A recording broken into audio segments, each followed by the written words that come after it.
morning, everyone. This is Kathy Mason from MasonWorks Marketing here on Conscious Business Zone with my new friend, Kevin Jeffers. Hi, Kevin. Hey, Kath. How you doing? Great, great. So last time I saw Kevin, I got to have breakfast with him at the IONS event in Washington, D.C., which IONS stands for International Association for Near-Death Studies. And Kevin can talk a little bit about that experience, which would be interesting. But I I got to do a healing with Kevin, and I also got to have breakfast with him. And I think you'll be really amazed at his superpowers and how he could help you in many, many ways. So welcome. So Kevin, first question. I read in your book that at 15 or so, you were able to heal your brother. I was a little bit later than that. I was in my mid-20s. Oh, okay. And the evidence points to a healing. And the evidence being x-rays and the before and after x-rays. A little bit of the story on that was that when I was younger, I got a phone call from my mother saying, we need to go. I lived in Chicago. We need to go to St. Louis, which is about a 6-hour drive.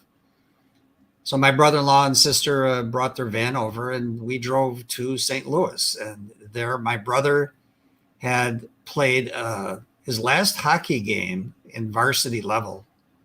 And he fell into the boards and crushed his lower vertebrae, which is they were not sure he was going to walk again.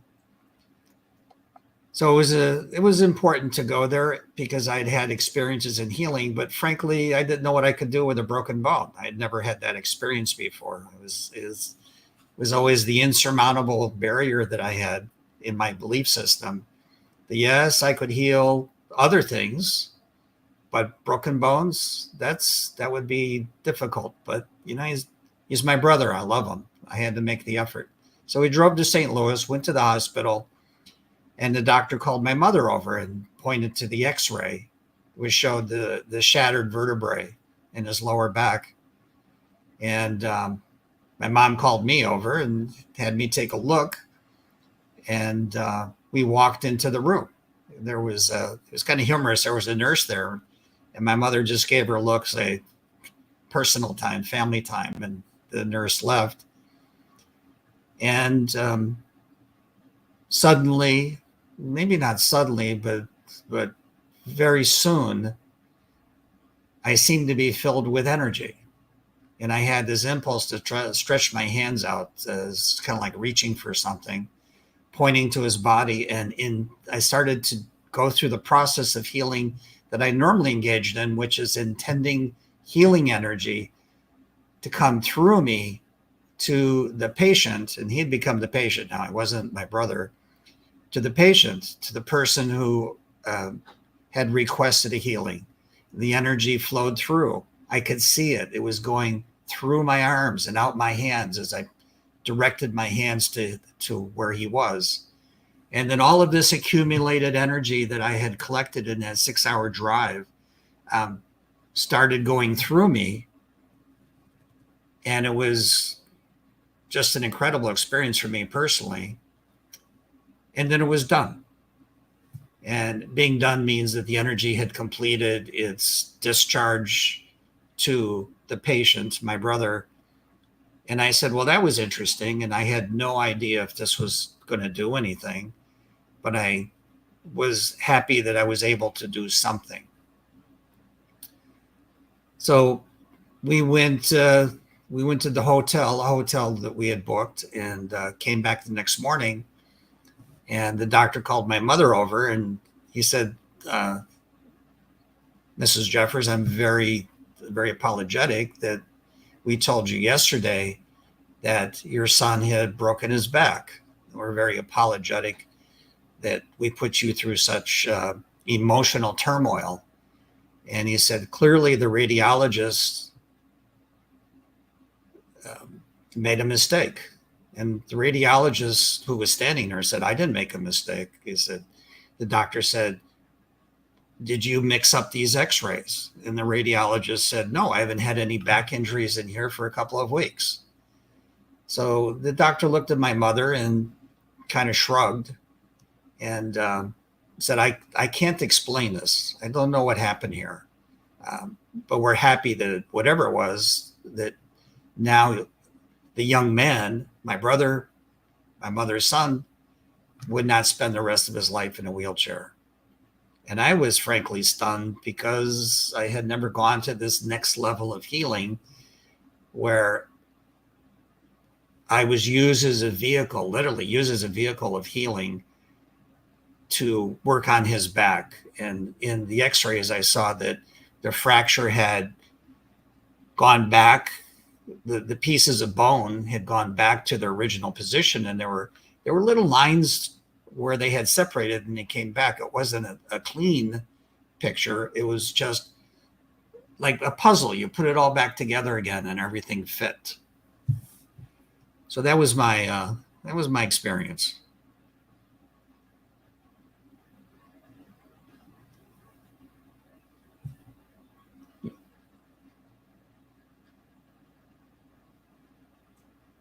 Thank you. Yeah. You get these opportunities in life to evolve your skills. And that was a pretty big one for your mother knew you could do it, I think. And she had confidence, yes. Yeah. So do you think that she also has the skill, or do you think someone else in your lineage has a No. healing skill like that? My older sister has been an emergency room nurse for 40 years. And she has helped people, but it's never really gone to that level of sophistication of pulling a fractured spine back together. And my mother never professed to have healing skills. She was a very good sensitive. She could read people. So no, I don't have anyone in my lineage or my family that has demonstrated this level of healing. Yeah, I wondered because I think it does go in a lineage a lot of times. Sometimes it'll skip a generation, but that's why I wondered. So you didn't have anyone to mentor you as you started experiencing consciousness in an expanded way. Could you talk a little bit about that? Because you wrote this wonderful book called The Pattern, an exploration of consciousness, and that's your beautiful gift, actually, to help all of us expand our knowing of who and what we are and our place in this reality. So, do you want to talk a little bit about the road to discovering the pattern? Well, it's been a long road. And it's not been an easy road. I've come over the period of my life to understand I'm what I would call a natural sensitive. I started out that way. I had the ability to see energy. As an example, I remember when I was 5 years old, there used to be energy patterns in geometric forms spinning in front of me that I would put my hands out and play with them and direct them and redirect them. So it seemed that something was happening, but at 5 years old, you don't truly understand what that is. And then as I grew older, I lived in a small town in Ohio. You really didn't talk about these things. It was best to be quiet. So the experiences that I accumulated through my youth were somewhat subdued because the environment did not accept them, did not appreciate one of the local kids who was a baseball player, hockey player, talking about spiritual matters. That was usually reserved for the church. But as I grew older and I moved out of that town into the Chicago area, it's as though I started to blossom, become more aware, more sensitive. And then my mother, who is an excellent reader, started pointing me to the early early mystics and the theosophists and the healers. As one time I got to see Catherine Coleman give on-stage healings, just an extraordinary experience. And this continued and through my late teens. And somehow a person that I knew through a group that I belonged to is called ARE, Association of Research Enlightenment. We used to have weekly meditations, invited me to come over to his house and do a hypnotic regression, past life regression.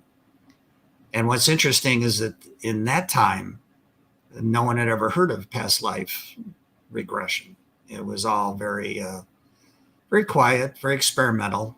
It wasn't until later that hypnotists started making this a specialty. And I went to, whatever hypnotists do, became hypnotized. He did a count regression, 100, 99, 98. And by 93, I was gone. And I found myself in the room, floating in the room, lifting up through the roof of that house and into a place that I'd never been before.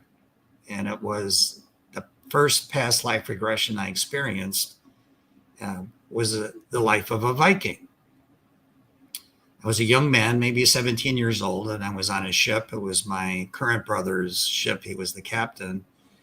We were going out a Viking, which means Vikings had some very bad manners and rather violent people. But that was my experience. And so because I was young, my brother put me up on the foremast of the ship as a lookout. And I think really just to get me out of the way, because what was going to happen next would be an engagement between his ship and one that he had spotted. So a fight ensued, and I was enjoying it, young, full of energy. And then I felt a thump in my chest, and I looked over, and there was a spear that had implanted itself in that area just above the heart. And I said, oops, and I died. So then I came out of the regression fairly upset from that experience of dying. And I decided that at that time I wanted to check this out. So I went to see a doctor at the local hospital, and I pointed to this mark in my chest, and I said, can you take a look at this? And the doctor was very concerned. He said, that's not good. So he rushed me in, took some x-rays, chest x-rays, or whatever x-rays you do to verify cancer. And he came back and he said, no, there's no cancer. That's just a birthmark. And the birthmark is exactly the point where I experienced in that past life regression, where the spear came in through my chest. I still have it. It's been a long time. So that was the beginning of my evidential experiences into past life, into regression, into psychic phenomena. Up to that point, it had been interesting. I could see things, but it was never brought to that level where it caught my attention, and then I wanted to go forward from there. Well, I do believe that our DNA has codes that are all of those experiences from our past lives are actually in our program that we are. but did you find that you found other lifetimes where you had passed that were also in your field?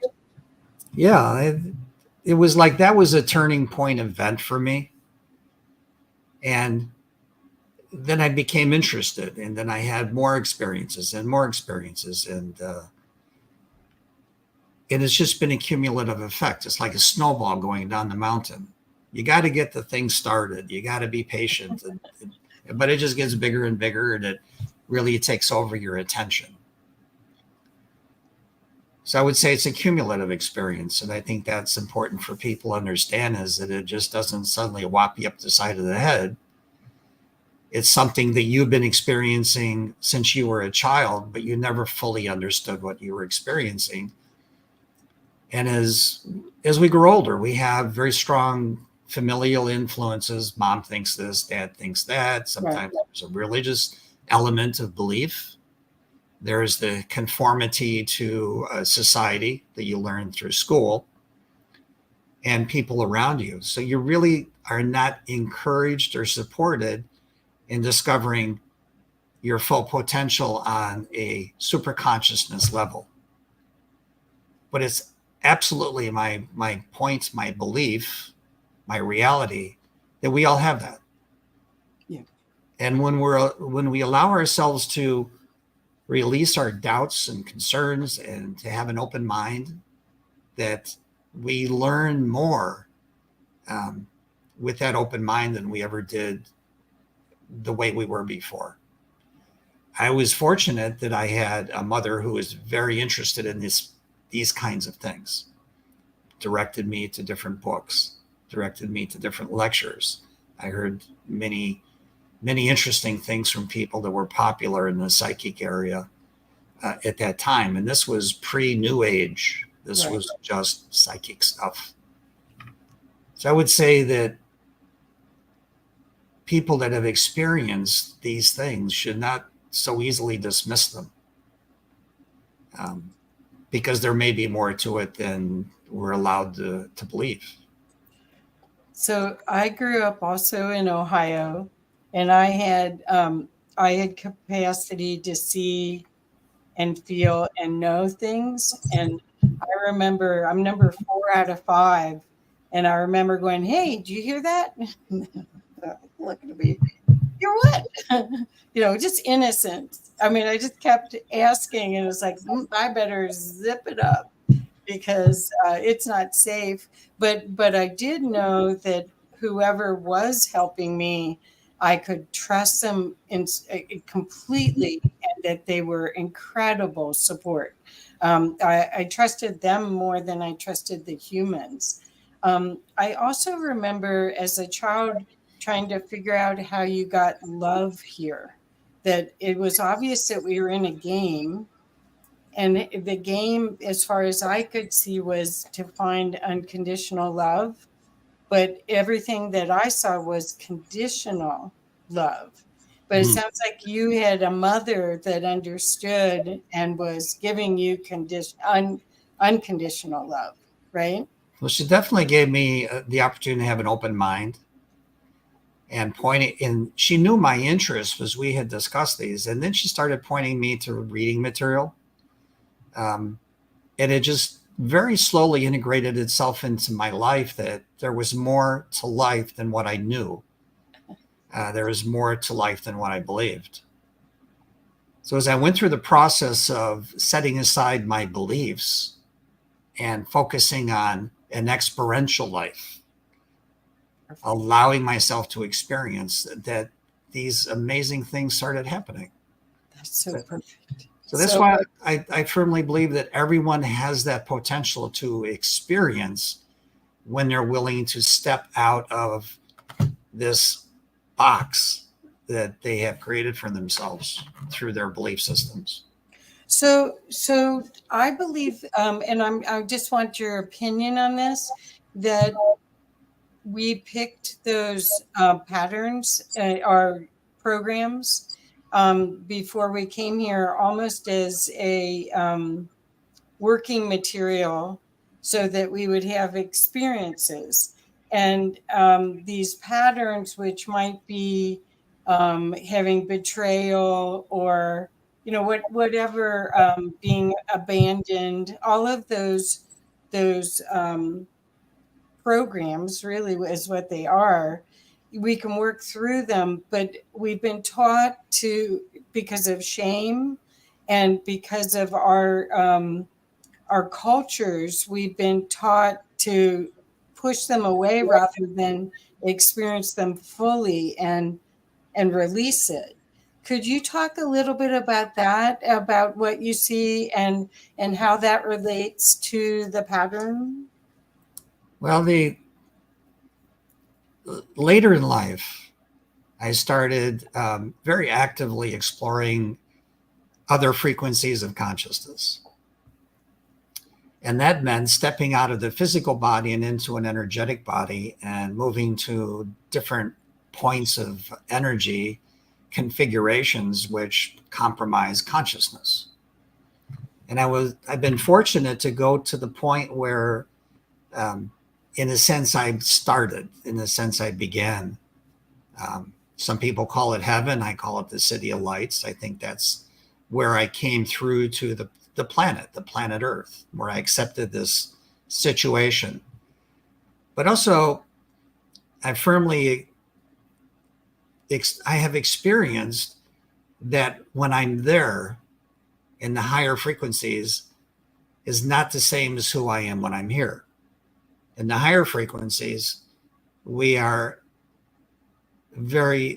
everything. We live in a constant moment of now. We live in a state of perfection. And then we decide to come to Earth to experience what Earth has to offer to us. When you live in a state of perfection and then you move into a state of physicality, of having to survive, you realize that the planet Earth is a predator environment. And I say that with absolute certainty, that the Earth is adversarial to our growth of consciousness. And we develop all these societal norms to contain ourselves to places within the society that we're born into. For the simple fact is, to step out is dangerous. Mm-hmm. In your total self, you know everything. But in your current self, the one we have now, is a very limited version of our full personality, our full consciousness. Perfect. And then we come here to learn something. What did we come in to learn? I think is fairly evident to look at your life. What adversarial issues have gone through your life? Loss of a family member, violence, the disregard of society for certain levels of that society. And that's what we choose. And as brutal as that sounds sometimes, the choosing of where we're born, who we're born, what family we are born into, what our situation is when we grow up, is by our choice, because it gives us the opportunity to learn how to love. Because the Earth, in its lowest levels, is as I mentioned, a predator environment. But as we expand our consciousness, you realize that it's a very creative, loving environment. Mm-hmm. But first, you have to survive. You have to make money. You have to have some place to live. You have to have food. You have to have all of the primal needs of being a human. And consciousness is not limited to people. Animals have consciousness. All forms of life have consciousness. All inanimate objects have consciousness. We're all in the process of uplifting our consciousness into higher levels of awareness and being.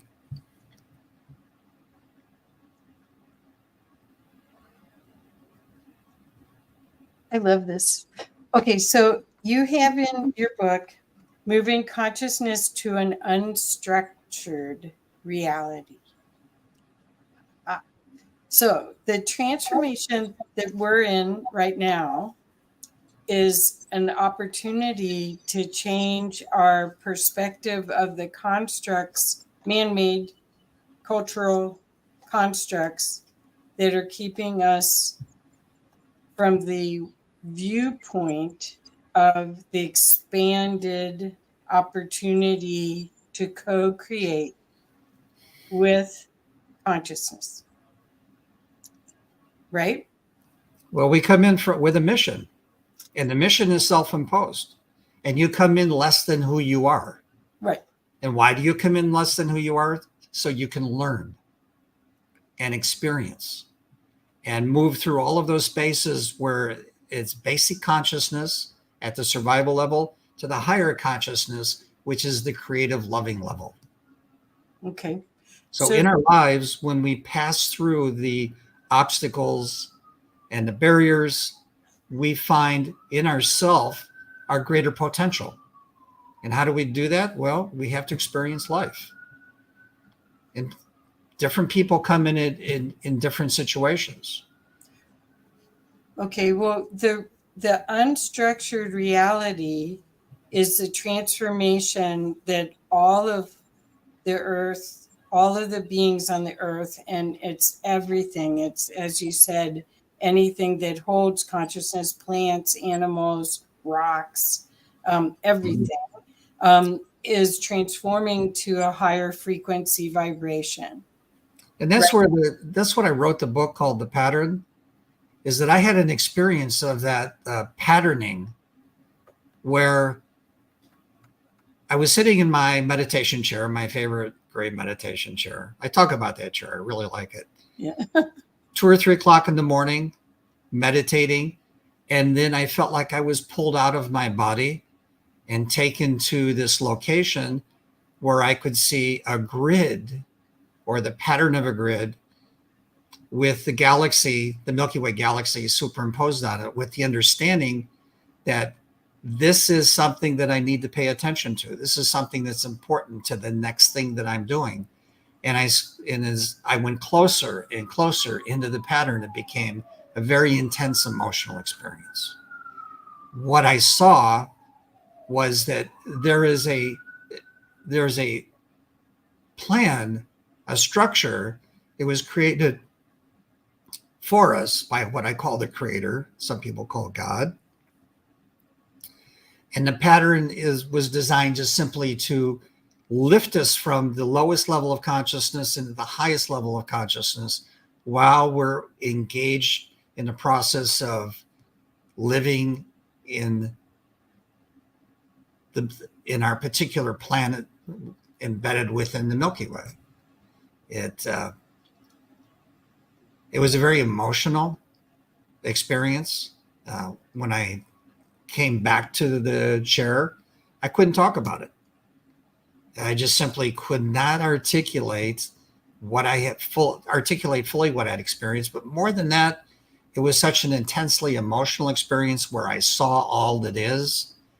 I saw the patterns of my own life. I saw the patterns of life and consciousness that affected people that I loved and cared for. And it took me at least 6 months to find the words to explain the experience. And that was really just on demand of the person who was putting my book together, is that, Kevin, you need to talk about this. This is one of the things that's critical in your growth in spirit. And then I was able to write it out. It was not a long story, but it was colored by the intensity of the experience.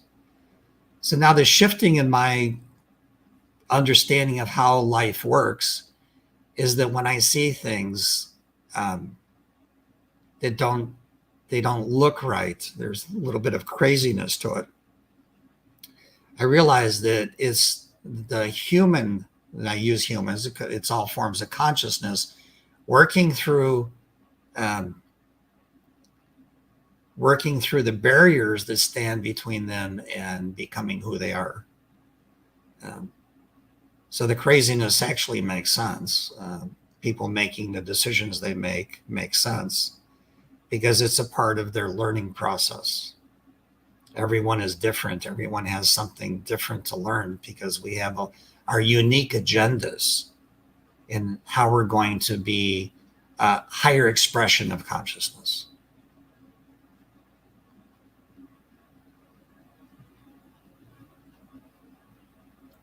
Do you feel that your soul is in multiple places all at once?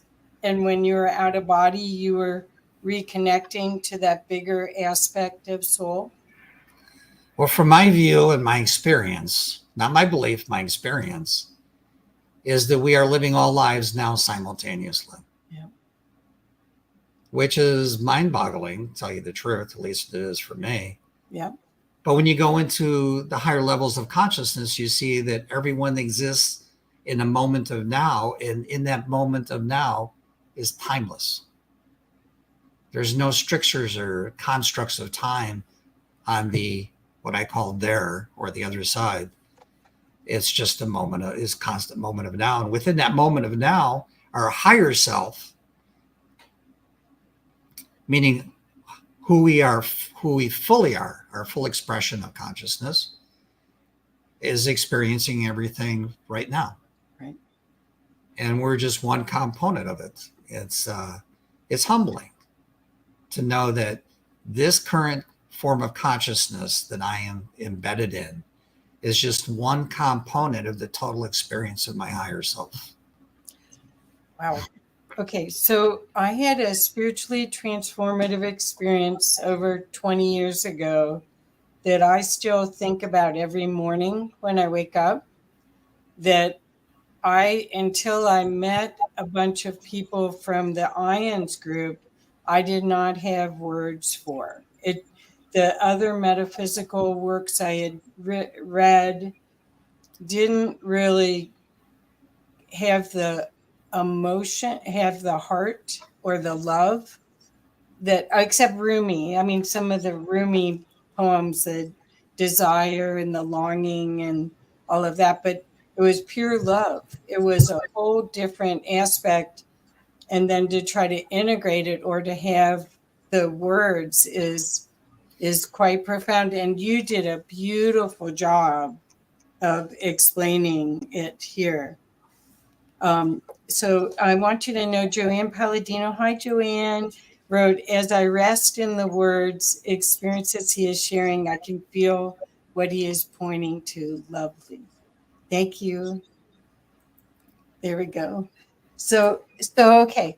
So there are lots of people that get a glimpse of what you get, what you have, what you live in, and you're able to integrate that expanded perspective and use it in a human form. Do you want to talk a little bit of that about that too? Because not, like I said, I go to that expanded form, but it's sort of like it's a separate aspect of me than the aspect that's sitting here. So could you talk about how you integrated it? Well, the aspect of you sitting here now is integrated with the totality of yourself. Right. There is no separation. You are just in this limiting situation called a body. And then that harkens back to what we're talking about, patterns of experience, which are meant to teach you the pathway to fuller consciousness. So you eventually, through the many lives that you're experiencing now, you will achieve that totality of consciousness. The higher self yearns for that experience, what I call the earth experience. It's really the experience, the planetary experience, to collect experiences. And I keep saying that word, but it's okay, to collect different things that we have thought and done and gone through to enhance the totality of our total self, our higher self. Right. And eventually, like all higher forms of consciousness, we leave the galaxy. We're gone. We're only here long enough in this misery called life to learn what we need to learn about creating, about spirituality, about love. But then we're not going to go anywhere until the entire planet is unified in its consciousness. Perfect. So the drag, if you want to call it the drag, is the lowest level of consciousness. And so it behooves us to support them in the uplift of their consciousness. Right, right. Well, there's so many people talking about the two Earths. There's a 3D Earth and a 5D Earth. And I don't really, according to David Maria, there's a opportunity to have all of global consciousness uplifted right now. Actually, there's a turning point, he says, that we've just went through that allows there to be a unification. Do you have a sense of the period we're going through? I basically, um, I'm hoping that your perspective is hopeful because there's a lot of people out there really talking about such fearful, and maybe it is past religious programming, but there's so many people that don't realize that God doesn't judge us; we judge us. And so, do you have a feeling on the ascension of the planet or the period of development that we're going through right now? Yes. Well, from my own personal experiences, we're moving towards that higher level of consciousness in a totality of all consciousnesses within the planet Earth. The rocks, the animals, the insects, the humans, the higher expressions of consciousness. The example, a whale. A whale is just an extraordinary form of consciousness. We're all moving together as who we are and how we express ourselves changes to a higher frequency, to a higher energetic frequency. We are all moving towards that experience of oneness. And it's happening right now. And I've seen that evolution of thought and reality and consciousness and everything, beginning at my earliest lives on the planet Earth, which was quite a while ago. We are now completing that cycle. And I believe, I don't particularly like that word, but I see that we are heading towards a much higher level of spiritual expression. And what we're in right now is the conflict between the old modes of thinking and the new mode of thinking. And it's like squeezing out the bad, squeezing out what doesn't work, moving towards what does work. And we are collectively moving towards what works. So that's another question I have about the structure of what works. If we're evolving to higher consciousness, what do you see is the higher consciousness, sometimes called the fifth dimensional consciousness? How do you see the culture of that? Right now we have a patriarchy. We're hoping that there's a balance more between the divine masculine, divine feminine, and the new world. But if there is an opportunity to have a different type of operating system to the game, how do you see that? Do you have any insights into that you could share? What I see is unification of consciousness. Okay. Right now, we're specks of consciousness. I see. We're expressions of light. And where we're heading is towards all of the particles of light coming together in agreement, in unification. Now, clearly, that's not working right now, but you do see it. Right.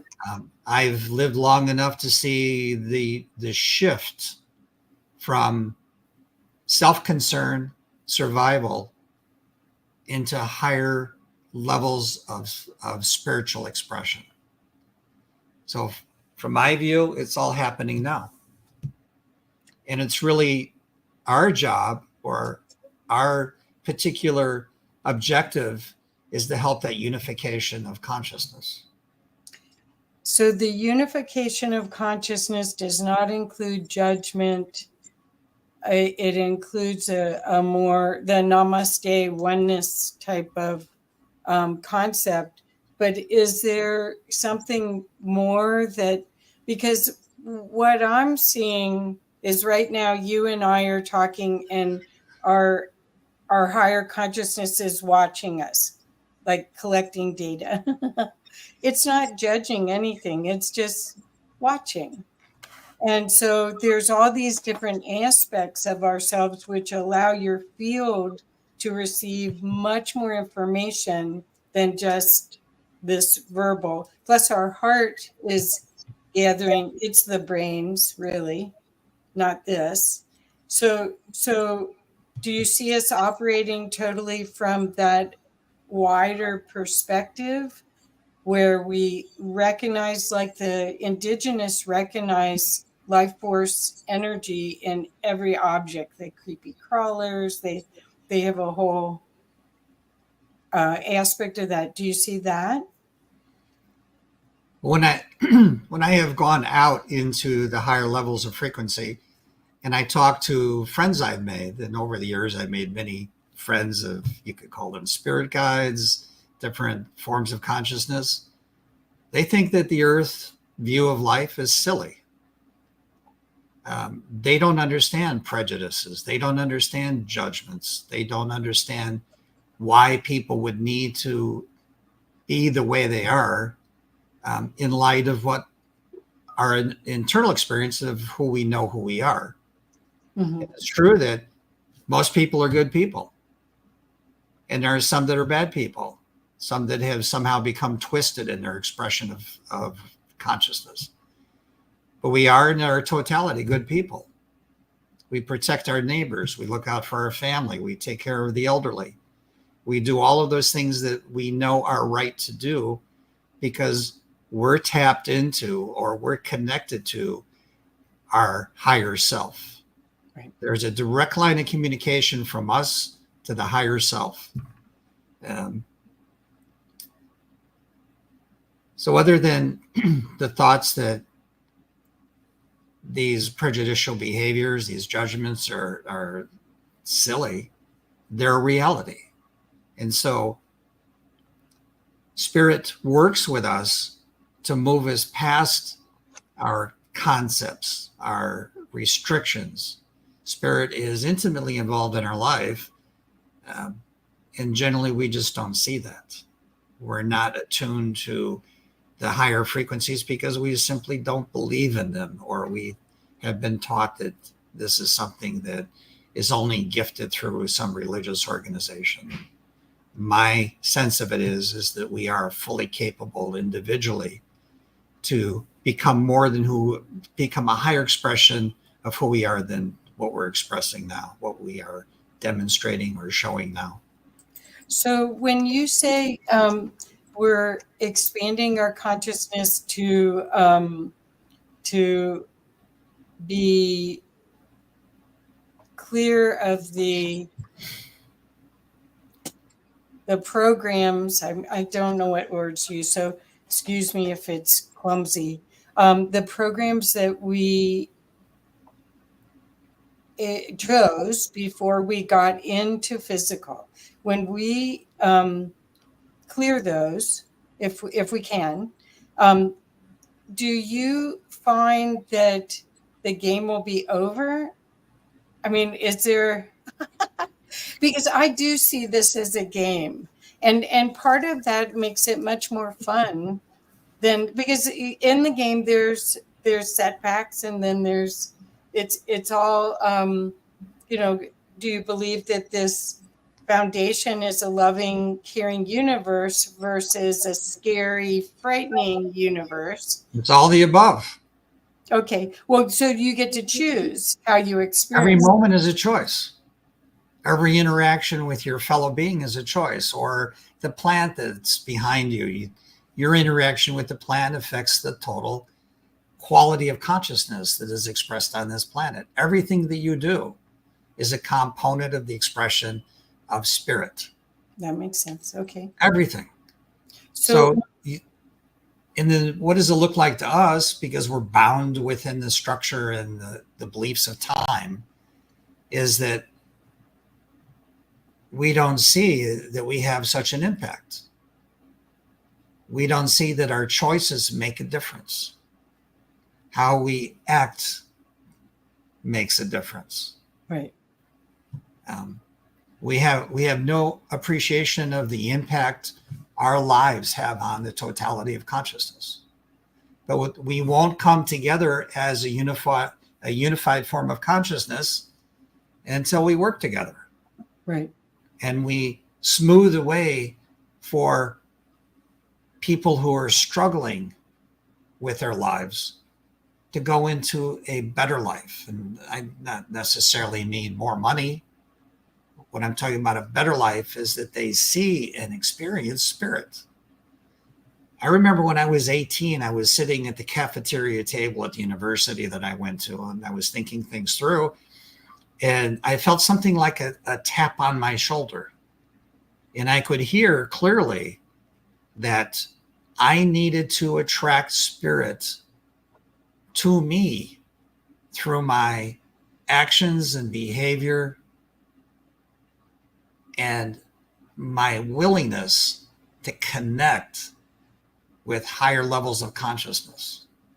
And it wasn't a simple matter of just nodding my head. I had to work at it.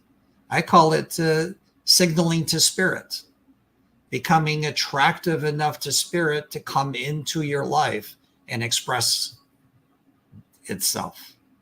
Beautiful. It's like a tap on the shoulder. It said, hey, Kevin, there are things you need to do. You just can't sit here. And I was an artist at that time.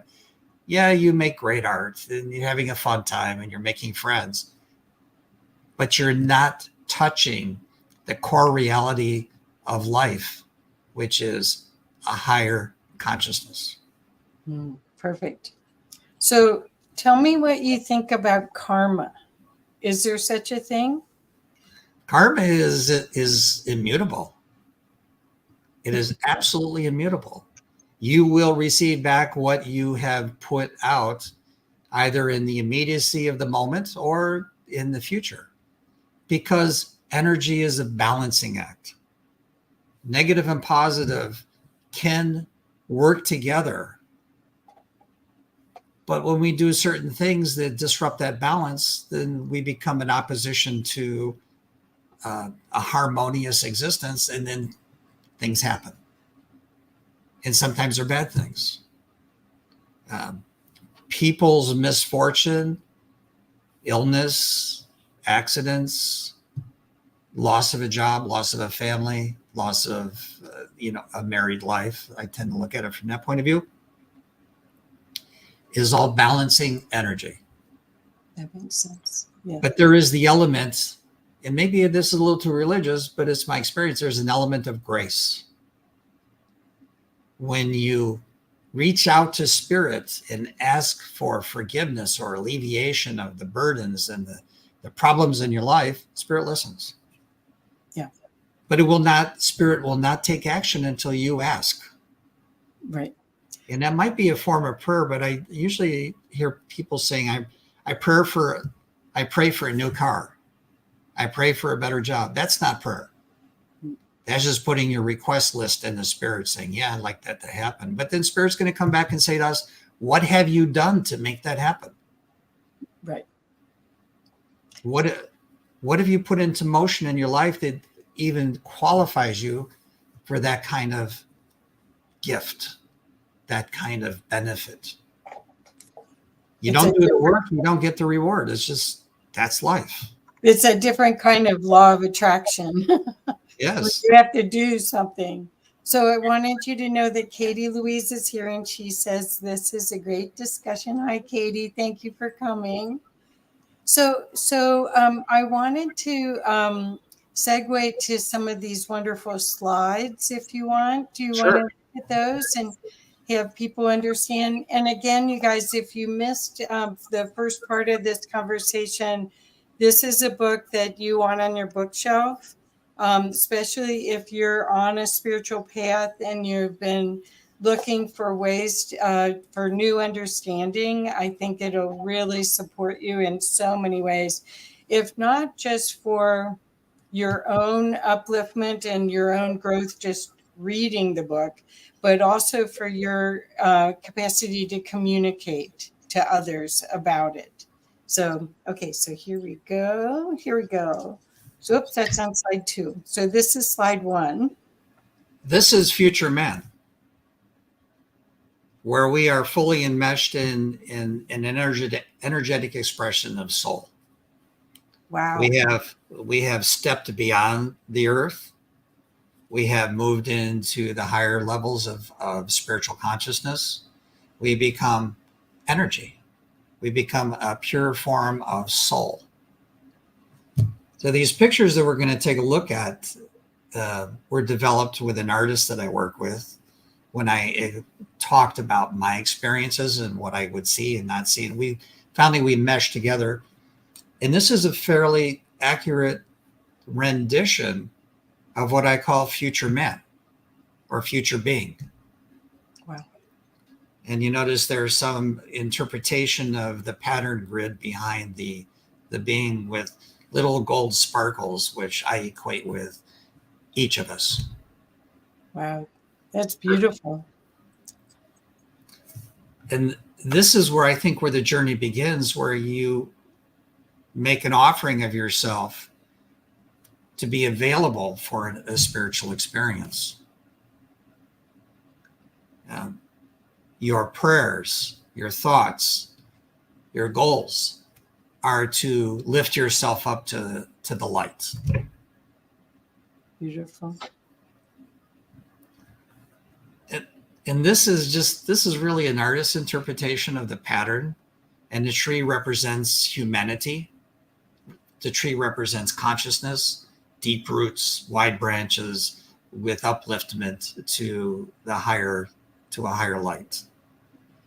So I think to conceptualize what consciousness is, I think this is a great expression of all of our consciousness growing upward, framed within the pattern, which you see in the background. Beautiful. Now, this took a while to develop.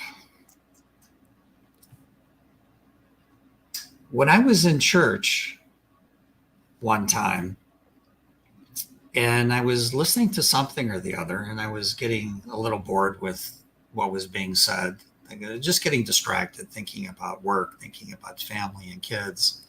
And I started looking around, and then I looked behind me up into the organ, where the organ is. And I saw these bright, sparkling forms flitting back and forth and having a conversation, totally disregarding everyone down below them who were listening to the sermon or whatever they were doing. And then they became aware that I was aware. So one of them came to me, actually 3 of them did, one and then another couple, and they were just hovering close to me. And I had never had this kind of experience in my life. And then I said, "What are you? Who are you?" And they said, "We're spirits. We're angels." And I hesitate to use the word angel, because angel is just simply a higher level of consciousness. And then I went back to my artist and I'm talking about it. And then he thought about it and meditated. He's a very thoughtful young man.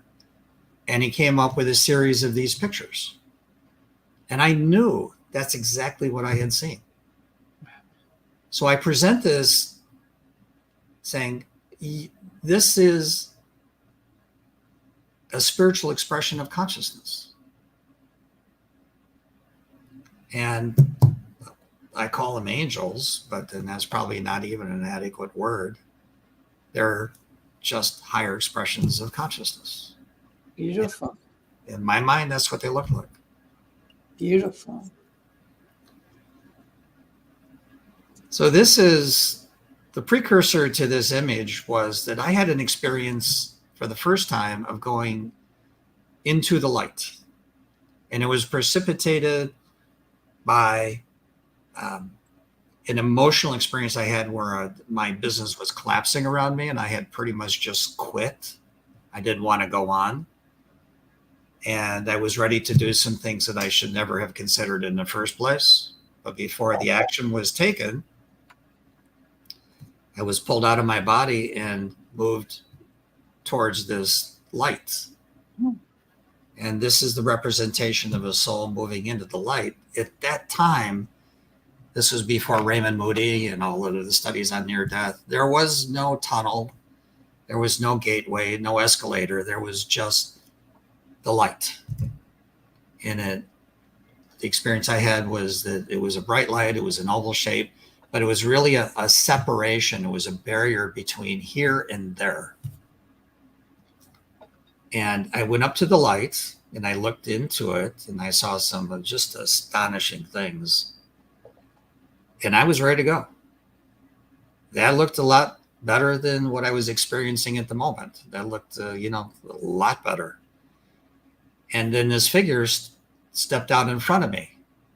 And it was the form of a woman who was just incredibly, just shining in a shining robe and a shining light, who put her hand on my chest and pushed me back. Said, "Nope, not your time."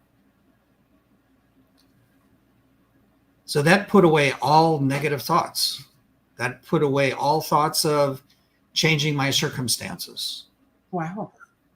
It just radically changed how I looked at everything, in the sense that I no longer dwelled in the negative aspect of my life, but I started living in the positive. Perfect. And I said, I want to go there again. But what happened was that when I touched the light, you can actually touch it. It's a physical experience as well as an emotional experience. When I touched the light, I became connected to the light. Nothing separates me from the light, because the experience of the light is always with me, and it's really informed my entire life in soul travel and healing and manifesting in intention. So it was that first connection to the light. And I think that's important, to find the reality of who you are. And some people have the near-death experience later in their life. They find it extraordinarily disruptive. Some don't want to remember it. But it really doesn't matter what each person's experience of the light is. They are now connected to the light. One thing I do know is that when you go to the light, when you pass, you will go to the light. Why? Because you know the pathway. You know how to get there. Good.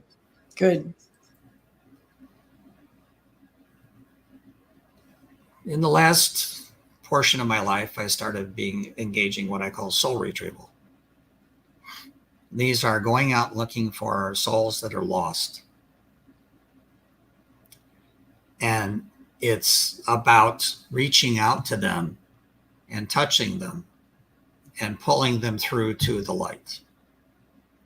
So this image is the concept of one soul reaching out to another soul, pulling them into the light.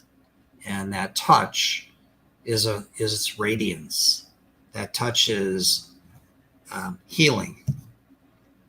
Taking them into the light so they can continue their journey. So this is a very personal image that I actually drew and gave to the artist. And I said, when these hands touch, amazing things happen. So, whoops, I didn't mean to make me full. Let's get us back to booth. Okay. Sure. So the opportunity for people to understand this is really a huge gift that you offer, Kevin. Plus, the opportunity to work with you as a healer is another opportunity. do you, is there ways for people to connect with you so that they can learn more? Well, I have a website. Yeah. And in the website is the book and some experiences that I've had. And there's a blog. And there's also a link to various YouTube podcasts that I've done. So I think that this address, the pattern.pub, is a good pointer towards what I have created as an experience of consciousness. And but as far as the audience, if they wanted to work with you, is there an opportunity to work with you? Not at this moment. Oh, okay. I used to have a healing practice, and then I stopped doing that. And then I have talked to someone about doing workshops. So I think I'm ready to go out of that isolation that I've been in for a long period of time and start talking about these experiences. It'd be fantastic. Everyone is available to experience the higher consciousness and their connection to the light. And this is a perfect time to do that. So I highly recommend that people get this book, The Pattern, and start there. And then once you do that, then you're going to want to hear more about Kevin and go to his website. And you can get his book at thepattern.pub, pub, like publisher, pub. So once you get that, and then as he said, look him up on YouTube. You can hear lots of other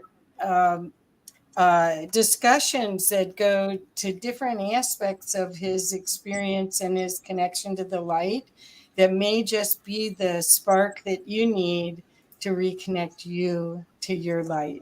So thank you very much. It's been a pleasure. Thanks for having me today. Yeah. Well, I'm thrilled. Thank you. So bye, everybody. Please share this, and please help other people know about this great opportunity.